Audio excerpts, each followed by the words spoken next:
Hello everyone, so welcome back to another video. आज हम लोग जनरल एनाटॉमी के बारे में कुछ बातें पढ़ेंगे, उसका इंट्रोडक्शन, उसका सब डिवीज़न। तो सबसे पहले इसमें इंट्रोडक्शन दिया है एनाटॉमी के बारे में, जिसमें ये लिखा है कि human anatomy is the branch of science, branch of medical science is the science लिखा, तो आप इसमें एडिशन कर सकते हैं कि branch of medical science we deal with the structure of the human body. तो ह्यूमन एनाटॉमी एक ऐसी साइंस है जिसमें हम लोग ह्यूमन बॉडी के स्ट्रक्चर के बारे में ज़्यादातर पढ़ते हैं।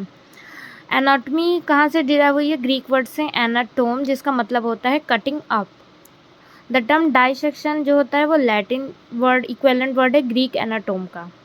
The two word anatomy and dissection are not synonymous. Dissection is a major technique whereas anatomy is a wide field of study. Division of anatomy के बारे में अगर हम लोग जानेंगे, initially anatomy was studied mainly by dissection, but the scope of modern anatomy has become wide because it is not studied all possible techniques.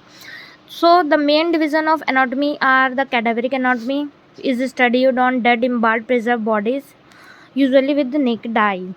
कैडवरिक anatomy जिसमें हम लोग डेड बॉडीज़ के ऊपर हम स्टडी करते हैं एनाटॉमी को। इसमें दो टाइप के अप्रोचेस है, एक रीजनल एनाटॉमी का अप्रोच है और एक सिस्टमैटिक अप्रोच है। रीजनल एनाटॉमी के अप्रोच में हम लोग पार्ट्स पे स्टडी करते हैं, जैसे कि upper limb, lower limb, thorax, abdomen, head, neck and brain के बारे में। एंड जो सिस्टमिक एनाटॉमी है उसमें हम लोग पूरे सिस्टम की स्टडी करते हैं, जैसे कि स्केलेटल सिस्टम जिसको ऑस्टियोलॉजी कहते हैं, muscular system, myology, articulatory system, vascular system, respiratory system etcetera. दूसरी सब डिवीज़न है एनाटॉमी की living anatomy is study by inspection, palpation, percussion, auscultation etcetera. Embryology anatomy is the study of parental developmental changes in individual. Fourth subdivision है histology anatomy, जिसमें हम लोग study of tissues में study करते हैं, is the study of structure with the aid of microscope. Surface anatomy is the study of deeper parts of the body in relation to the skin surface. Radiographic and imaging anatomy is the study of bones and deeper organs by plain and contrast radiography by ultrasound and CT scans.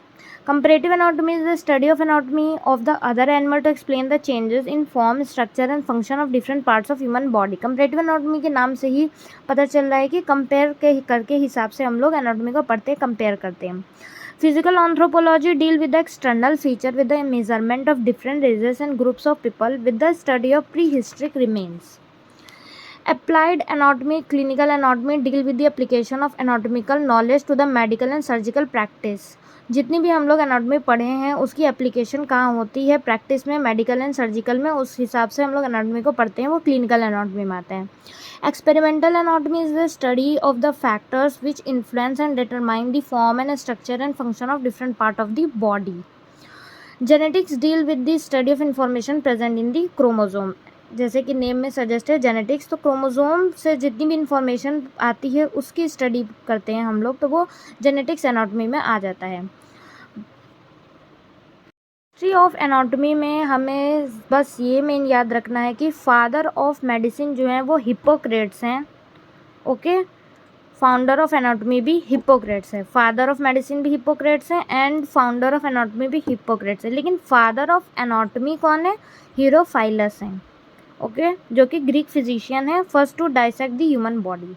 तो हमें history of anatomy में फ़िलहाल इतना ही याद रखना है कि father of anatomy कौन है एंड फादर ऑफ मेडिसिन कौन है.